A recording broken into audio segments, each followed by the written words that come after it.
पुनः हम सब लोग एक बार आज के इस दिन में भगवान नाम से अपना दिन आरंभ करके और भक्त भागवत ग्रंथ भागवत की महिमा को श्रवण करने के लिए उपस्थित हुए हैं।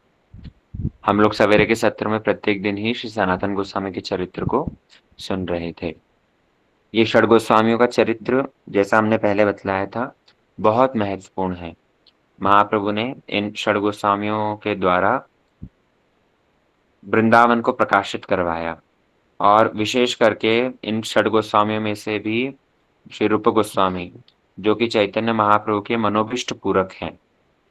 श्रीमन महाप्रभु जिन इच्छाओं को लेकर के इस जगत में आए थे, उसमें से एक था रागमार्ग भक्ति भक्ति का प्रचार, और उसका भी जो सर्वश्रेष्ठ भाव अनर्पित चरिम चिरात करुणया अवतीर्ण कलौ समर्पयितम उन्नत उज्ज्वल रसाम स्वभक्ति श्रियम हरिपुरट सुंदर द्युति कदम संदीपिता सदा हृदय कंदरे स्फुरुतवा शची नंदन। तो ये जो काफी चिरकाल से, बहुत दीर्घ काल से जो दिया नहीं गया था, वो अनर्पित प्रेम, कृष्ण प्रेम, और उसमें भी उस कृष्ण प्रेम का भी स्वभक्ति श्रियम, स्वभक्ति की श्री अर्थात वो आ, कृष्ण प्रेम में भी जो सर्वश्रेष्ठ श्री है, उसका जो सौंदर्य है, मंजरी भाव, उसको प्रदान करने के लिए श्रीमन चैतन्य महाप्रभु आए। तो वो प्रदान किसके माध्यम से किया? श्री रूप गोस्वामी के माध्यम से। रूप गोस्वामी के ग्रंथों के माध्यम से वो हमें प्राप्त होता है। और बाकी अन्य गोस्वामी के द्वारा भी महाप्रभु ने चार विशेष आदेश दे करके उन षड गोस्वामियों को यहाँ भेजा था। तो ये चार वांछाओं को महाप्रभु ने पूर्ण कर पाया। क्या क्या बोले? सबसे पहले उन्होंने मथुरा धाम की जो सारे लुप्त तीर्थ स्थलियां हैं, जो भगवान की सारी लीला स्थलियां हैं, उन समस्त लीला स्थलियों को प्रकाशित करवाया। उसके बाद में जितने सारे शास्त्र थे, भक्ति शास्त्र थे, उन भक्ति शास्त्रों का प्रणयन करवाया, उन भक्ति शास्त्रों को भी प्रकाशित करवाया। उसके बाद में जितने सारे विग्रह थे, पुराने विग्रह, प्राचीन विग्रह जो वज्रनाभ के द्वारा और अन्य अन्य महापुरुषों के द्वारा प्रकाशित थे, उनको महाप्रभु ने षड गोस्वामियों के द्वारा प्रकाशित करवाया। और चौथा, सद आचरण, वैष्णव आचार को जगत में प्रतिष्ठित किया। ये चार विशेष कार्य महाप्रभु ने इन षड गोस्वामियों को आके भेजा था। तुम्ही करहो भक्ति शास्त्रेर प्रचार, मथुराय लुप्त तीर्थेर करिहो उद्धार, वृंदावने कृष्ण सेवा वैष्णव आचार, भक्ति स्मृति शास्त्र करी करह प्रचार। ये चार आदेश देकर के महाप्रभु ने षड गोस्वामियों को भेजा था। इसलिए आप देखोगे हमारे षड गोस्वामियों के जीवन में ये चार मुख्य आदेशों को, उन्होंने महाप्रभु के इन आदेशों को पालन किया है। सभी ने भक्ति शास्त्र का प्रकाशित किया, विग्रह को प्रकाशित किया, जितनी सारी लीला स्थलियां हैं, विभिन्न लीला स्थलियों पर स्वयं षड गोस्वामी भ्रमण करते करते करते करते जिस जिस स्थान पर उनको जिस प्रकार की लीला स्फुरित होती, उसके अनुरूप उस स्थान का प्रकाश होता। और स्वयं महाप्रभु ने राधा कुंड और श्याम कुंड स्वयं ने आकर के प्रकाशित किया। और तदुपरांत वैष्णव आचरण, वैष्णव आचरण को भी उन्होंने प्रतिष्ठा करी है। तो महाप्रभु और महाप्रभु ने इन्हीं समस्त भक्तों के माध्यम से जगत में शिक्षा दी। और रूप और सनातन के विषय में हम सुन रहे थे, इनके द्वारा महाप्रभु ने दैन्य प्रकाश किया। हरिदास द्वारे नाम महात्म्य प्रकाश, और रूप सनातन के द्वारा दैन्यता की शिक्षा, कि भक्ति राज्य में यदि किसी को अग्रसर होना है तो कैसे दीनहीन भाव धारण करना होगा, वो महाप्रभु ने रूप और सनातन के द्वारा शिक्षा प्रदान करी है। कल हम सुन रहे थे कैसे सनातन गोस्वामी जी रूप गोस्वामी के उस पत्र को प्राप्त करके उनके गूढ़ भाव को समझ गए, और उन्होंने राजा के उस कैद से मुक्त होने के लिए जो पहरेदार था उसको कुछ पैसा देने के लिए उसको ब्राइब करके उसको वहां से छूटने के लिए प्रयत्न किया। ये रूप गोस्वामी ने जो श्लोक लिखा था, वो बड़े गूढ़ भाव से वो सनातन गोस्वामी को मानो एक पहेली के माध्यम से समझा रहे हैं कि आप जगन्नाथपुरी की ओर नहीं जा करके वृंदावन की ओर आना, क्योंकि महाप्रभु अभी जगन्नाथपुरी से निकल गए हैं, वो वृंदावन में ही है। तो वृंदावन की ओर ही आप आओगे तो उनके दर्शन आपको हो जाएंगे, है ना। तो अब इस समय पर सनातन गोस्वामी ने जब उस पहरेदार को सबसे पहले तो बहुत कुछ समझाने की कोशिश करी, अपने एहसान को भी गिनाया कि देखो मैंने ही तुम्हारी नौकरी लगाई थी, और तुम अगर एक सदकाम के लिए मुझे मुक्त कर रहे हो तो अल्लाह भी तुम्हें मुक्त करेगा।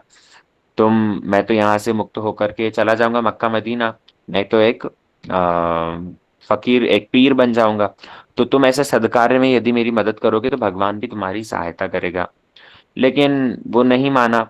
बाद में सनातन गोस्वामी ने 5,000 मुद्राएं देने के लिए उसको कहा, तो उसको सुन करके थोड़ा सा हल्का हुआ, लेकिन तब पर भी राजा का भय था।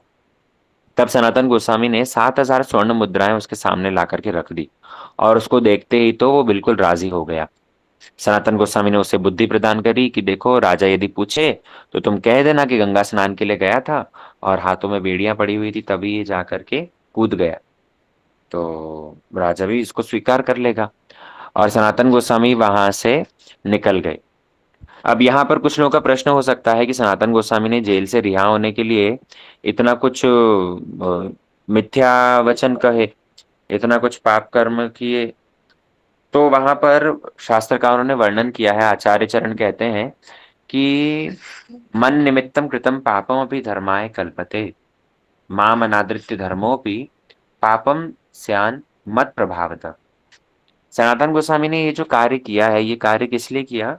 बोले जेल से रिहा होकर के वृंदावन जाने के लिए, और वृंदावन पहुंच करके महाप्रभु की सेवा के लिए, भगवत सेवा के लिए, जगत कल्याण के लिए उन्होंने ये रिश्वत तक दी है। यद्यपि जागतिक दृष्टिकोण से देखा जाए तो ये एक तामसिक प्रवृत्ति है, ये अनाचार है ना। लेकिन भगवत भक्ति के उद्देश्य से यदि ये किया जाए तो ऐसे में ये पाप भी क्या होता है, धर्म में परिणत हो जाता है। भगवान स्वयं कह रहे हैं, मन निमित्तम कृतम पापम, मेरे को निमित्त करके, मेरे 100%, 99.9% भी नहीं, 100% यदि मेरे उद्देश्य से यदि कोई पाप किया जा रहा है तो वो भी धर्म में ही आता है। और शास्त्र में आपको इसके कई सारे प्रमाण मिल जाएंगे। हनुमान जी, वे राम जी के भक्त हैं, और राम जी की प्रीति के लिए उन्होंने जब सीता का अन्वेषण करने गए हैं, लंका जला करके कितने सारे, उस समय पर गर्भवती महिलाएं मर गई, कितने सारे वहां पर जो बच्चे बालक थे वो सब जल गए। लेकिन ये पाप कर्म होने पर भी क्योंकि राम जी की प्रीति के लिए किया है, राम की सेवा के लिए किया है, इसलिए हनुमान जी का यह आचरण ठीक है। और भी कई स्थानों पर हम लोग सुनते हैं कि कैसे भगवान को निमित्त करके यदि कोई ये कार्य किया जाए, लेकिन ऐसा नहीं कि उसके अंदर अपना स्वार्थ छुपा हो। अगर उसके अंदर लेश मात्र भी अपना स्वार्थ छिपा है तो ऐसे में वो पाप का जितना अंश अपने स्वार्थ के लिए पूर्ति की जा रही है वो भोगना ही पड़ेगा। संपूर्ण रूप में शरणागत व्यक्ति यदि भगवान को निमित्त के लिए, भगवान के कारण यदि कोई पाप कर्म करता है तो उसको, उसके अंदर दोष नहीं। दूसरी ओर यदि कोई पाप कर्म, यदि कोई पुण्य कर्म भी कर रहा है और उसके अंदर यदि भगवान से संबंधित कुछ नहीं है, और छोटा मोटा भी यदि कोई पाप होता है, तो उसका भी अंश भोगने के लिए उसको रेडी रहना चाहिए, है ना। अगर कोई भगवान का अनादर करके यदि धर्म भी करता है तो वो धर्म भी अधर्म हो जाता है। इसलिए बुद्धिमान व्यक्ति को इन सब चीजों में बड़ा सावधान रहना चाहिए। सनातन गोस्वामी ने ये जो किया था वहां से जेल से मुक्त होने के लिए, ये उनका आचरण क्यों जस्टिफाइड है? क्योंकि उन्होंने वृंदावन जाकर के महाप्रभु की सेवा के लिए, जगत कल्याण के लिए ये कार्य किया है। और दूसरी बात, वहां से जब निकल करके सनातन गोस्वामी जा रहे हैं, तो वहां से जाते वक्त वे मुख्य रास्ता नहीं पकड़ करके जंगल के रास्ते से जा रहे हैं। जंगल के रास्ते से जाते जाते जाते जाते उन्होंने बिहार में पटना में पहुंच करके, पटना के पास में एक स्थान है हाजीपुर, वहां हाजीपुर में अपने बहनोई श्रीकांत से मिले। और इससे पूर्व जब सनातन गोस्वामी निकले थे वहां से, बंगाल से, तो वो अपने साथ में एक सेवक ईशान को लेकर के निकले थे। ईशान को लेकर के जब जा रहे हैं तो बीच में ही उनको एक बहुत विराट पर्वत, एक पातड़ा पर्वत था, वो पर्वत पार करना था। तो ऐसा सुनसान जंगल का रास्ता, और उस पर्वत को पार करने के लिए उनको सहायता चाहिए थी। तो उन्होंने वहीं ग्राम का जो सरदार था, उस ग्राम के सरदार से सहायता मांगी, और वो ग्राम का सरदार भी उनकी सहायता करने के लिए राजी हो गया। बल्कि उस ग्राम के सरदार ने सनातन गोस्वामी और ईशान की इतने अच्छे से सेवा करी, इतने बढ़िया तरीके से उनको आदर कर रहा था, उनकी सेवा शुश्रूषा कर रहा था। सनातन गोस्वामी को तो ये देख करके समझ ही नहीं आया कि एक अनजान व्यक्ति के प्रति इतनी प्रीति, इतना आदर, इतना जत्न कौन करता है। सनातन गोस्वामी वो तो प्रधानमंत्री थे, जानते हैं बिना स्वार्थ के ऐसा कोई करता नहीं। अति भक्ति चोरेर लक्षण। बहुत कोई ज्यादा भक्ति प्रकाशित कर रहा है तो समझ लेना चाहिए जरूर कुछ ना कुछ दाल में काला है। इसीलिए सनातन गोस्वामी ने ईशान को पूछा, अपने साथ जो सेवक लेकर के आए थे, ईशान को पूछा कि क्या तुम साथ में कुछ पैसा लेकर आए हो, कुछ है तुम्हारे पास में, धन संपत्ति है। तब ईशान कहने लगा कि हाँ, मेरे पास में 7 स्वर्ण मोहर है। सनातन गोस्वामी ये सुन करके इतने बिगड़ गए कि तुम ये स्वर्ण मोहर नहीं, साक्षात काल लेकर के घूम रहे हो। क्यों यम को अपने साथ में लेकर के घूम रहे हो?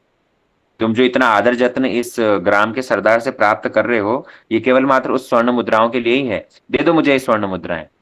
सनातन गोस्वामी ने स्वर्ण मुद्राएं ले करके और उस राजा के पास में गया, उस ग्राम के सरदार के पास में जाकर के कहा कि देखो, आप जब हमारी इतनी मदद कर रहे हो, आप हमें जंगल का रास्ता पार करवा रहे हो, तो आप ही स्वर्ण मुद्राएं रख लो।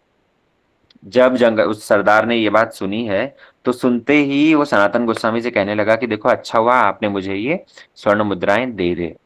क्यों? क्योंकि मेरे पास में एक ज्योतिषी था, और वो ज्योतिषी ने कहा था कि आप लोग के पास में 8 स्वर्ण मुद्राएं हैं। इधर से 2 व्यक्ति आएंगे, उनके पास में 8 स्वर्ण मुद्राएं होंगी। तो हम तो आज अभी आपकी सेवा कर रहे थे, रात में आप यहीं जब विश्राम करते, तो रात में आप दोनों को मार करके हम वो स्वर्ण मुद्राएं ले लेते। उस ज्योतिषी की हो सकता है गणना में कुछ मिस्टेक हुई हो, उसने कहा था 8 स्वर्ण मुद्राएं हैं। लेकिन आप अगर ये 7 स्वर्ण मुद्राएं दे रहे हो और आप ऐसे नेक काम के लिए वृंदावन जा रहे हो, तो मुझे स्वर्ण मुद्राएं नहीं चाहिए। वो सनातन गोस्वामी की ईमानदारी को देख करके और वो बड़ा प्रसन्न हुआ।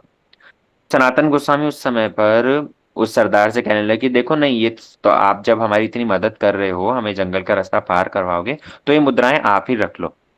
सनातन गोस्वामी सोचने लगे कि आज भैया तू मार रहा था पैसे के उद्देश्य से, आगे चलेंगे फिर कोई मिलेगा, फिर कोई मारेगा, इसलिए ये काल को साथ में रखना ही नहीं। ये 7 स्वर्ण मुद्राएं उन्होंने उस सरदार के हाथ में दे दी। और उन्होंने सरदार ने क्या किया, उनको वो पर्वत पार करवा दिया। और जैसे ही पर्वत पार हुआ है, उन्होंने ईशान को भी शासन किया। उनके साथ में जो सेवक लेकर के आए थे, ईशान को भी डांटते हुए कहा है, बोले देखो ईशान, तुमने मुझसे झूठ कहा था। तुम 7 नहीं, तुम 8 स्वर्ण मुद्राएं लेकर के आए थे। मैंने तुमसे पूछा, तब पर भी तुमने राजा के सामने केवल 7 स्वर्ण मुद्राएं दी। अभी जो एक स्वर्ण मुद्रा तुम्हारे पास में है, तुम इसे लेकर के वापस जाओ और तुम वापस गौड़ देश चले जाओ। क्यों? क्योंकि तुम्हारा वृंदावन जाने का भी अधिकार नहीं है।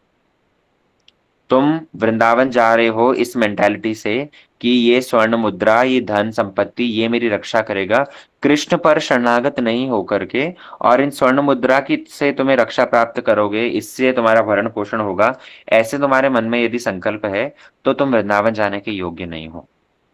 इसलिए तुम वापस चले जाओ। स्वर्ण मोहर मेरा भरण पोषण करेगा, ये सांसारिक वस्तुओं पर मैं निर्भर हूं, ऐसा भाव यदि किसी के मन में है, तो वृंदावन आकर के रह नहीं पाएगा। वृंदावन यदि कोई आता है, हमने पहले ही बतलाया था ना, वृंदावन यदि कोई आता है तो कृष्ण के शरणागत होकर के, कृष्ण ही मेरे रक्षा करता है, कृष्ण ही मेरे पालन करता है। जो 6 शरणागति के अंग है, पहले हमने कई बार सुना है, इन 6 शरणागति के अंगों में कृष्ण हमारे पालन करता है, कृष्ण हमारे रक्षा करता है, ये बहुत मुख्य अंग है। बाकी के और 4 अंग क्या है, कोई बतलाएगा? शरणागति के 6 अंग होते हैं, षडंग शरणागति। ये 6 अंगों में 2 अंग तो हमने बतलाए, हैंड रेस करके बतलाओ, और बाकी के 4 अंग क्या क्या है? ऋषु वर्मा जी बतलाइए।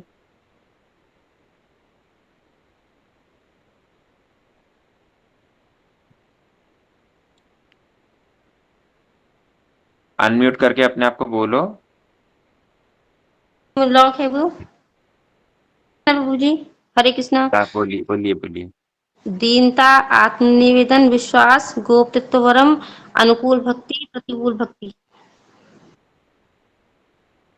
ज्योति वर्मा जी, क्या कहा है इन्होंने, आपको समझ में आया? बतलाइए क्या। हरे कृष्णा प्रभु जी। हाँ जी, मैं बोलूं प्रभु जी दोबारा? बोलो। दीनता, आत्मनिवेदन, विश्वास, गोप्तृत्ववरम, अनुकूल भक्ति, प्रतिकूल भक्ति।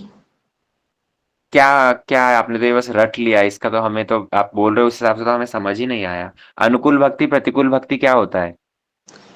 अनुकूल भक्ति की जो भक्ति के अनुकूल कार्य हैं वो हमें ग्रहण करने हैं, जो प्रतिकूल कार्य है वो हमें छोड़ देने हैं। हाँ, तो इस तरह से स्पष्ट बोलना चाहिए ना, अनुकूल भक्ति प्रतिकूल भक्ति क्या होता है। अनुकूल वस्तुओं को स्वीकार करना, प्रतिकूल वस्तुओं को छोड़ना।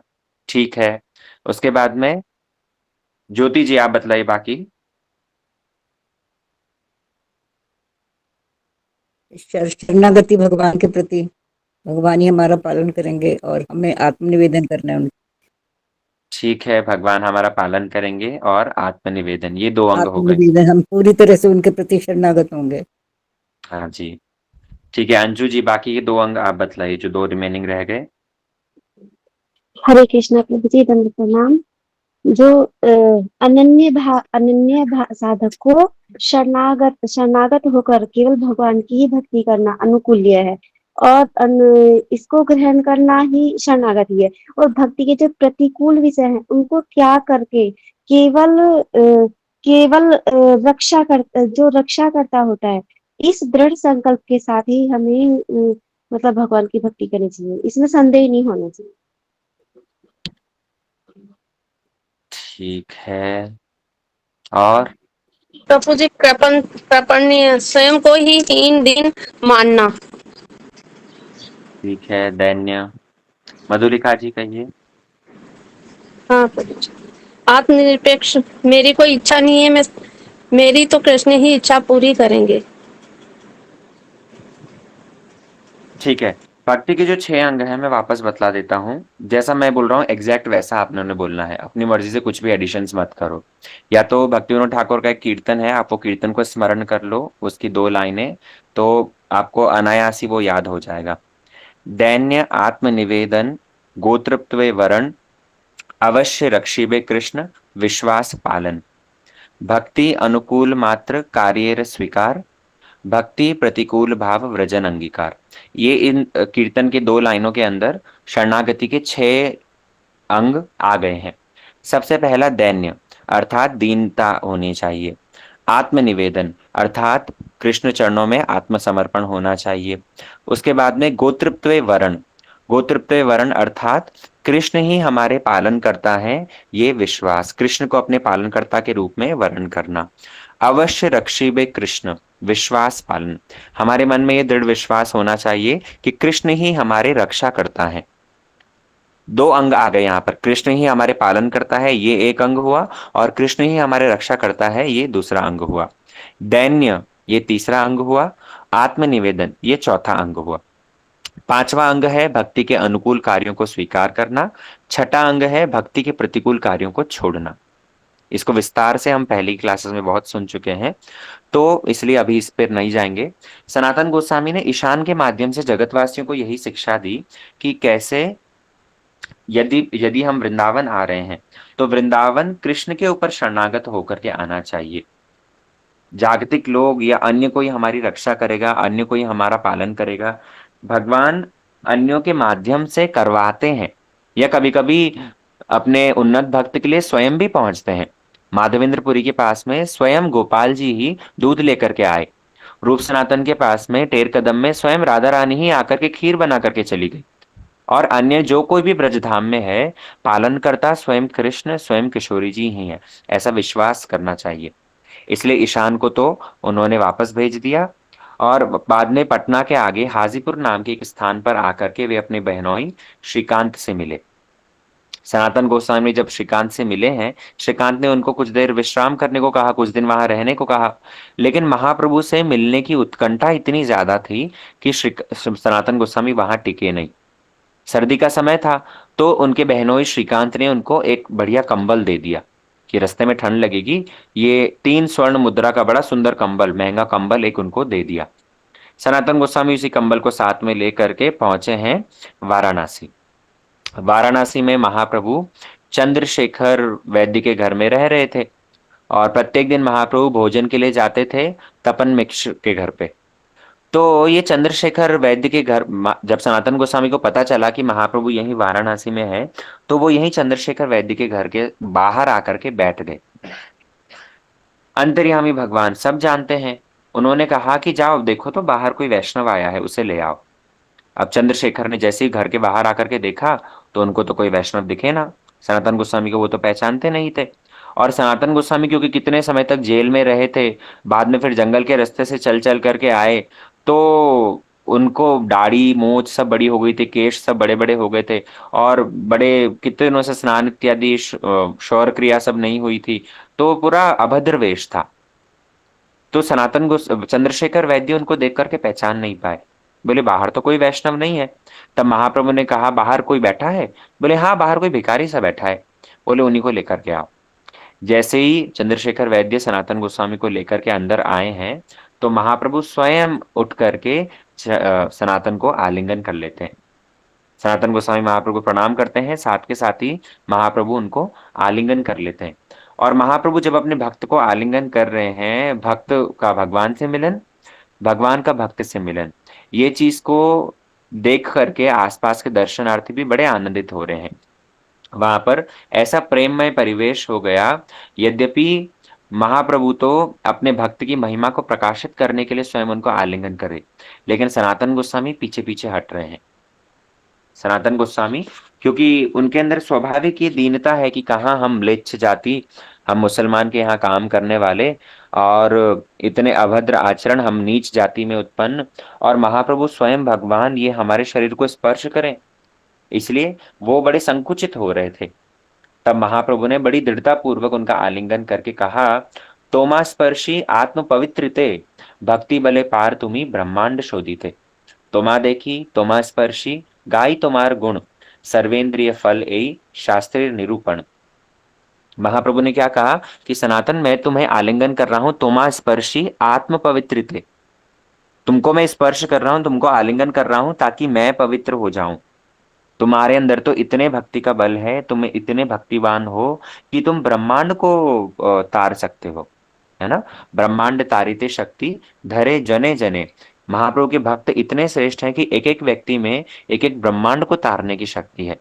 तो महाप्रभु मानो सनातन गोस्वामी को गले लगा करके कह रहे हैं कि तुम्हारी भक्ति के बल से मेरे अंदर भी कुछ बल संचरित होगा, जिसके माध्यम से ये ब्रह्मांड को मैं शोधन कर पाऊंगा, उनको पवित्र कर पाऊंगा। महाप्रभु कहने लगे, तोमा देखी तोमा स्पर्शी, गाई तुम्हार गुण। पहले हम सुन रहे थे ना, इन आंखों की सार्थकता किसमें है? वैष्णव दर्शन करने में। इस शरीर की सार्थकता किसमें है? वैष्णवों को स्पर्श करने में। इस जिह्वा की सार्थकता किसमें है? वैष्णवों के गुणगान करने में, है ना। अक्षणो फलम ही त्वादश दर्शनम, ही तनो फलम त्वादश गात्र संग, जिह्वा फलम त्वादश कीर्तनम, ही सुर दुर्लभा भागवता ही लोके। इसलिए महाप्रभु ने स्वयं सनातन गोस्वामी को आलिंगन करके ये बात स्थापित करी। महाप्रभु उनको जोर से आलिंगन करते हैं और सनातन गोस्वामी पीछे पीछे हटते हैं। लेकिन महाप्रभु सनातन गोस्वामी को उपदेश देकर के कहने लगे, बोले देखो सनातन, भगवान ने तुम्हें महारौरव नर्क से उद्धार करके मेरे पास में भेज दिया। कृष्ण, उनकी बड़ी विशेष कृपा है तुम्हारे ऊपर। आप लोगों को यदि स्मरण हो तो हमने जब रघुनाथ दास गोस्वामी का चरित्र सुना था, तो उस समय पर रघुनाथ दास गोस्वामी जब सब कुछ छोड़ करके महाप्रभु के पास में आते हैं जगन्नाथपुरी, महाप्रभु ने तब रघुनाथ दास गोस्वामी को भी इसी प्रकार के कुछ शब्द कहे। उन्होंने रघुनाथ दास गोस्वामी को कहा कि विष्टा के गर्त में तुम रहते थे और उस विष्टा के गर्त से तुम्हारा उद्धार हुआ है, भगवान ने तुम्हें, तुम्हारा कृष्ण ने तुम्हारी रक्षा करके यहाँ पर तुम्हें भेज दिया। महाप्रभु ने रघुनाथ दास गोस्वामी के पिता और उनके जेठो, उनके जो ताऊ थे, उनको विष्टा का कीड़ा तक कह करके संबोधित किया। और आज पुनः सनातन गोस्वामी को कह रहे हैं कि महारौरव नर्क से तुम्हारा उद्धार हुआ। तो इससे देखो एक बात समझनी चाहिए कि सनातन गोस्वामी प्रधानमंत्री थे, किसी बात की जागतिक संपत्ति, धन धान्य, ऐश्वर्य, प्रतिष्ठा का अभाव नहीं था। रघुनाथ दास गोस्वामी, उनके माता पिता के घर में भी किसी बात का अभाव नहीं था। 10 लाख ना 12 लाख स्वर्ण मुद्राएं जिनकी वार्षिक आय हो। तो इतना धनाट्य परिवार से इन सब कुछ को छोड़ करके यदि कोई भगवत चरणों में शरणागत हो रहा है तो ये भगवान की वास्तविक कृपा है। जगत में पुत्र परिवार के बीच में उलझ करके, प्रॉपर्टी दुकान मकान के बीच में उलझ करके, पैसों के बीच में ही उलझ करके यदि कोई व्यक्ति रह जाए तो ये कृष्ण की कृपा बिल्कुल नहीं समझनी चाहिए। ये भगवान की कपट कृपा है। जागतिक लोभ बढ़ रहा है, जागतिक उन्नति यदि हो रही है तो ये भगवान की कृपा बिल्कुल मत समझना भैया। बहुत सावधान होकर के भगवान की जो असल कृपा है उसको समझने की कोशिश करनी होगी। भगवान की असल कृपा क्या? बोले जिस समय पर भगवान के भजन में मन लगने लगे, जागतिक विषयों से वैराग हो, तभी वो भगवान की कृपा माननी चाहिए। इसलिए सनातन गोस्वामी के माध्यम से महाप्रभु ने ये शिक्षा प्रदान करी। संसारिक प्रतिष्ठा प्राप्त हो रही है और उसके लिए ही हम प्रयत्न कर रहे हैं, और गृहस्थ घर में ही रह करके और पुत्र परिजन के प्रति आसक्ति यदि बढ़ रही है तो इसको भगवान की कृपा नहीं समझना, बल्कि कृष्ण ही एकमात्र हमारे रक्षा करता है। कृष्ण चरणों में शरणागति ही जीवन का सार है। ऐसा भाव यदि मन में दृढ़ हो तब जाकर के भगवान की कृपा मानना। इसलिए सनातन गोस्वामी जब वहां आए हैं, महाप्रभु ने उनको कहा स्नान इत्यादि करके तुम आओ, और महाप्रभु ने चंद्रशेखर और तपन मिश्र से उनकी भेंट करवाई।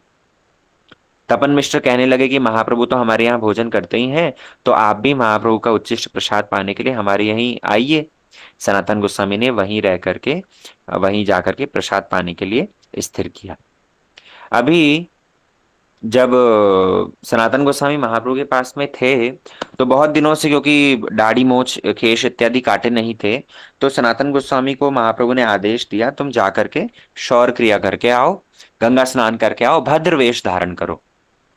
मुसलमान राजा के पास में रहते थे ना, तो उन्हीं के समान ही वेशभूषा, उन्हीं के समान ही पहनावा और आचरण था। अभी यहाँ आकर के उन्होंने मुंडन इत्यादि किया और गंगा स्नान किया, और गंगा स्नान करके वैष्णव वेश धारण करते हुए उनको वस्त्र देने के लिए चाहे।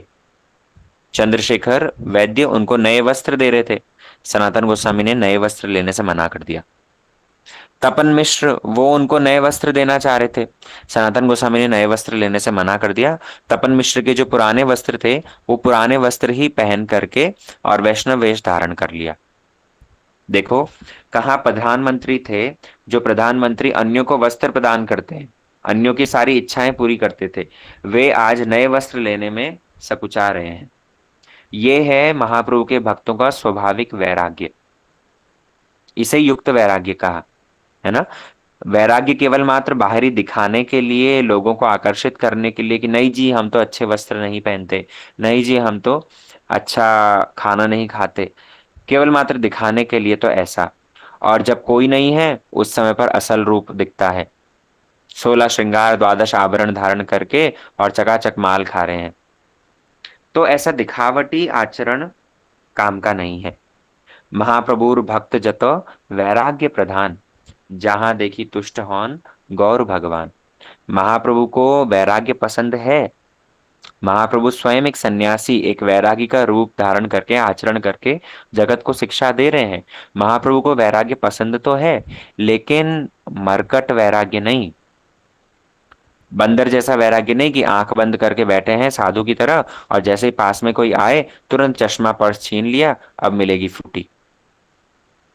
तो आचरण कैसा होना चाहिए? युक्त वैराग्य होना चाहिए। सनातन गोस्वामी ने तपन मिश्र के पुराने वस्त्रों को ही पहन करके और महाप्रभु के पास में गए।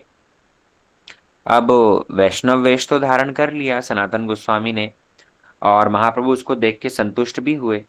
महाप्रभु अपने आचरण से ही शिक्षा भी दे रहे हैं, स्वयं वैरागी हैं और अन्यों को भी वैरागी की शिक्षा दे रहे हैं।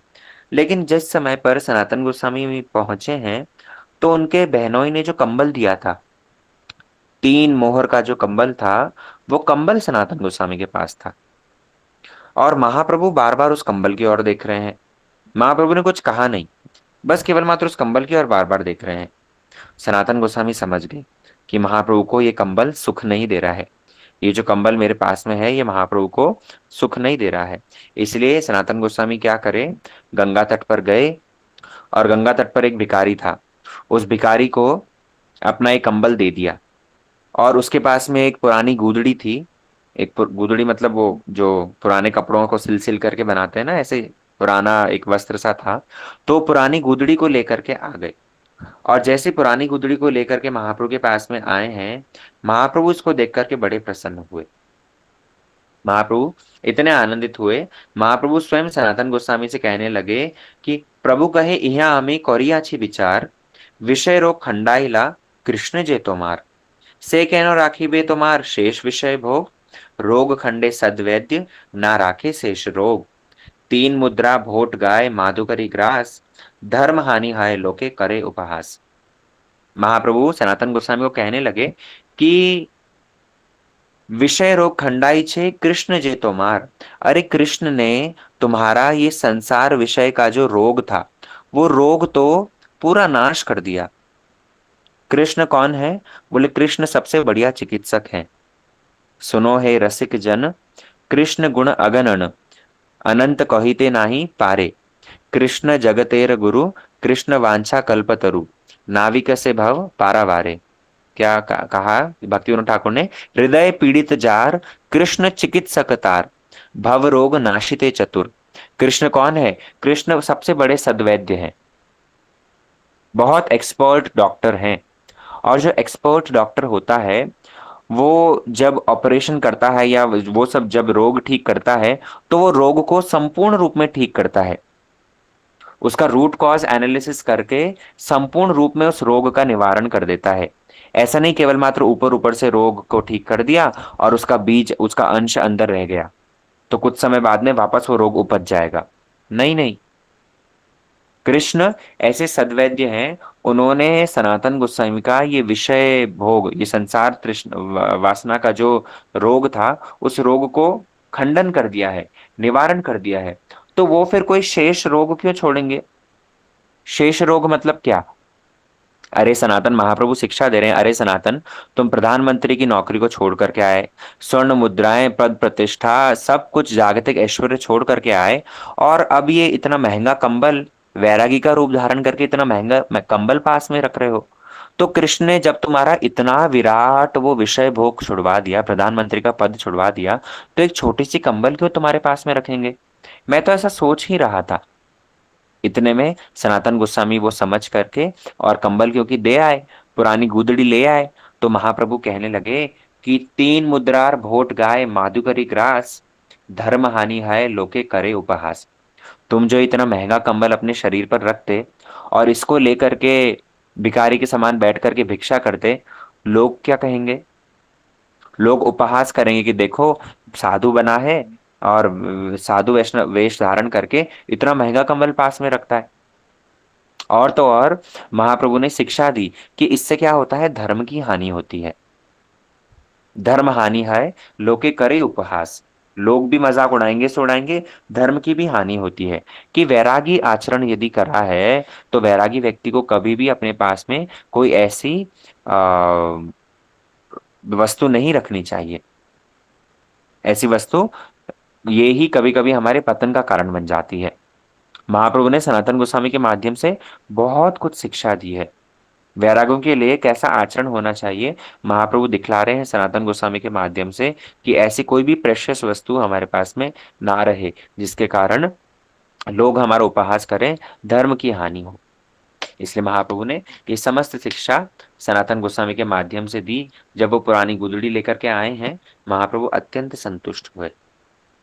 महाप्रभु इसके बाद में सनातन गोस्वामी के साथ में कैसा आचरण करते हैं वो हम लोग सब आगामी क्लासेस में सुनेंगे। ठीक है, आज के सत्र पे यहीं विश्राम देते हैं। वांछा कल्पतरुभ्यश्च कृपा सिन्धुभ्येव च पतितनां पावनेभ्यो वैष्णवेभ्यो नमो नमः।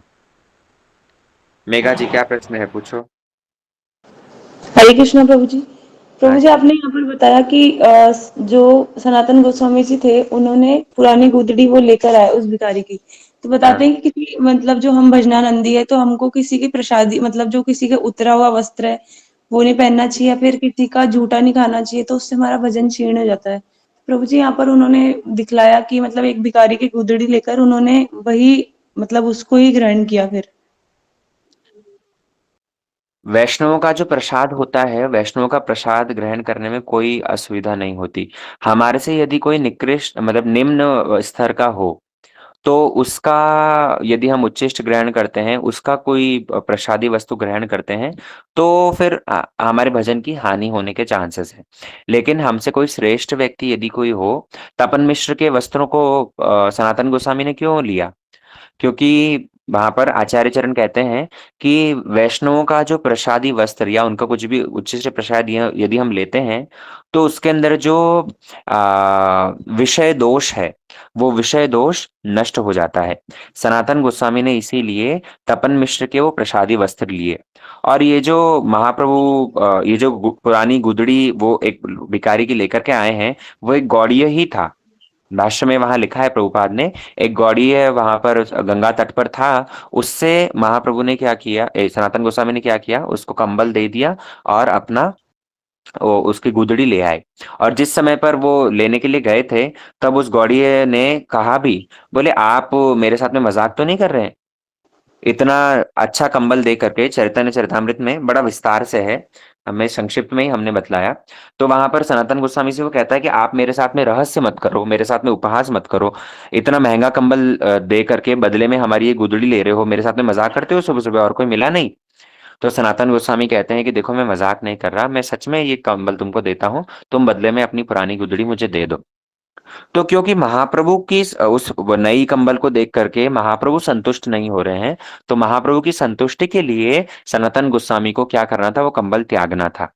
और कुछ ना कुछ तो चाहिए जहां पर बैठ करके भजन करेंगे या शयन करेंगे, वैरागी का आचरण कर रहे हैं, तो वैरागी के पास में अपना कुछ ये भी होना चाहिए। ऐसा नहीं कि जहां जाएं उस, जैसे हमारे श्रील भक्ति विज्ञान भारती महाराज जी कहते थे ना कि एक ब्रह्मचारी यदि कहीं जाता है, तो अपना बिस्तर कम से कम एक चादर उसके पास में बिछाने के लिए अपनी होनी चाहिए। क्योंकि हम किसी की चादर के ऊपर जाकर के यदि शयन करते हैं, तो वो उसके जो गुण है इतने माध्यम से, मतलब संग का कितना प्रभाव होता है। भक्ति विज्ञान भारती गोसाई महाराज जी कहते थे कि अगर किसी और की चादर पर भी शयन कर रहे हो, तो वो भी आपके अंदर उसके अवगुण गुणों का संचार होगा। तो सनातन गोस्वामी ने इसीलिए ये आचरण करके दिखाया। उनको वो नई कंबल छोड़नी थी और उस गौड़िये से अपना पुराना एक गुदड़ी लेकर के आ गए। क्लियर हुआ?